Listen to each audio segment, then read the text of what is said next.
अभी हम LSS clearance circuit देखेंगे। एलएसएस लास्ट ऑफ सिग्नल का इस ये क्लियरेंस सर्किट, ये लास्ट ऑफ सिग्नल है, तो इसको अगले स्टेशन से लाइन क्लियर चाहिए। अगले स्टेशन से लाइन क्लियर जब ब्लॉक इंस्ट्रूमेंट लाइन क्लियर पे घुमाया जाएगा तो ये बीपीआर रिले है, ये बीपीआर रिले का एलसी कांटेक्ट मेक होगा। मगर इनकी शर्तें ये उस टाइम पहली ट्रेन पूरी तरह से निकल गई है ये सिद्ध करने के लिए हम इसका लीवर नॉर्मल चाहेंगे, मतलब एडवांस सिग्नल का। उसके बाद उसका कंट्रोलिंग रिले डीआर रिले ये ड्रॉप है, ये ये प्रूव करेंगे। साथ में ये टीपीआर है, ये जो एडवांस ट्रैक है ये ड्रॉप है, ये इसमें प्रूव होना चाहिए। जब ये तीनों कंडीशन प्रूव होगी तो ये सप्लाई आगे लाइन क्लियर कॉन्टैक्ट से एलसीपीआर पिकअप हो जाएगा। एलसीपीआर पिकअप होने के बाद हमको एडवांस देना रहेगा, तो यदि हम इस स्थिति में एडवांस देंगे तो एलसीपीआर ड्रॉप हो जाएगा। इसको बचाने के लिए हमने ये शर्तें पूरी होने के बाद लाइन क्लियर एलसीपीआर रिले जो है, लाइन क्लियर एलसीपीआर रिले के कांटेक्ट को इससे बाईपास कर दिया है, जिससे कि हमारा सिग्नल देने के बाद भी एलसीपीआर रिले पिकअप ही रहे।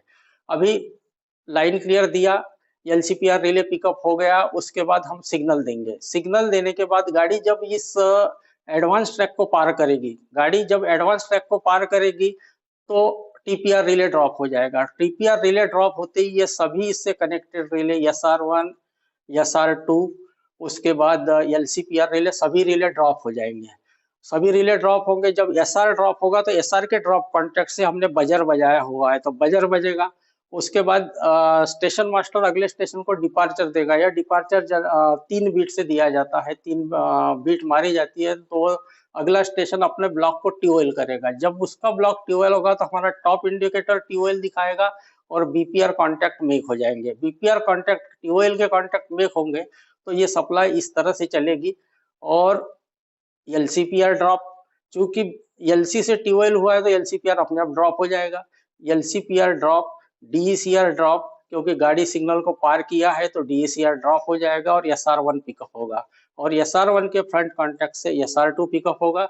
और इस तरह से ये जो बज रहा है, ये बजर विशेष गाड़ी सेक्शन में गई, इसका ये चीज अटेंशन स्टेशन मास्टर के अटेंशन में लाने के लिए विशेष ये बजर दिया गया है। तो ये बजर बंद होगा और गाड़ी सेक्शन में एंट्री करेगी।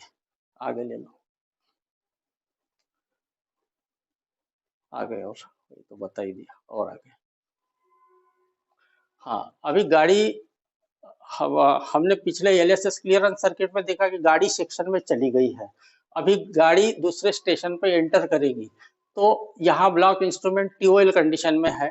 ट्यूएल कंडीशन में जब ब्लॉक इंस्ट्रूमेंट है तो इस टाइम जैसे गाड़ी है यहाँ से एंट्री किया तो ये पहला ट्रैक है 3/4 AT, दूसरा ट्रैक है 3/4 BT। तो यहाँ हमने ब्लॉक क्लियरेंस सर्किट को एडजस्ट किया है क्योंकि होम सिग्नल दिया हुआ है तो होम सिग्नल का लीवर रिवर्स है। उसके बाद सबसे पहले गाड़ी 3/4 AT पे आएगी तो 3/4 AT ड्रॉप है और 3/4 BT पिकअप है। इस कंडीशन में ZR1 पिकअप होगा। इसमें हमने ZR3 का बैक कॉन्टैक्ट पहले ही प्रूव कर लिया है कि पिछली जब गाड़ी गई तब सब कुछ नॉर्मल हुआ, ये सिद्ध करने के लिए। अभी ZR1 पिकअप होगा। उसके बाद गाड़ी और आगे जाएगी 3/4 BT तक, मतलब 3/4 AT को क्लियर करेगी और BT ड्रॉप रहेगा। उस कंडीशन में AT पिकअप, BT ड्रॉप और ZR1 रिले पिकअप, इससे ZR2 पिकअप होगा। और ये जब ZR2 पिकअप होगा ये स्लो टू रिलीज विशेष करके बनाया जाता है। उसके बाद जब गाड़ी ये दोनों ट्रैक को क्लियर करेगी तो ये कंडीशन बनेगी कि TOL कॉन्टैक्ट मेक है, हमारे TOL कॉन्टैक्ट मेक है, ZR2 पिकअप है तो ZR3 पिकअप होगा। ये ZR3 पिकअप होने तक का समय मिलने के लिए इसको स्लो टू रिलीज बनाया गया है। और इस तरह से ZR3 पिकअप होने के बाद इस ZR3 को हम कम्यूटेटर लॉक सर्किट में इस्तेमाल करेंगे। कम्यूटेटर लॉक सर्किट में आप देख रहे हैं कि सभी लीवर नॉर्मल होने चाहिए होम सिग्नल के। ZR3 pickup, ZR2, ZR1 drop, क्योंकि ZR3 जैसे ही पिकअप होगा ये पाथ कट जाएगा तो ZR1 और ZR2 ड्रॉप हो जाएंगे। उसके बाद HR, जब हम लीवर नॉर्मल किया गाड़ी चली गई तो HR भी ड्रॉप हो जाएंगे, DR ड्रॉप हो जाएंगे। उसके बाद उसका यूसीआर हो, एचईसीआर हो, डीईसीआर हो, इस तरह से सारे कनेक्टेड रिले ड्रॉप हो जाएंगे और कम्यूटेटर को सप्लाई जाएगी। कम्यूटेटर को सप्लाई जाने के बाद जो ब्लॉक लॉक ऑफ कंडीशन में था वो ब्लॉक क्लियर हो जाएगा।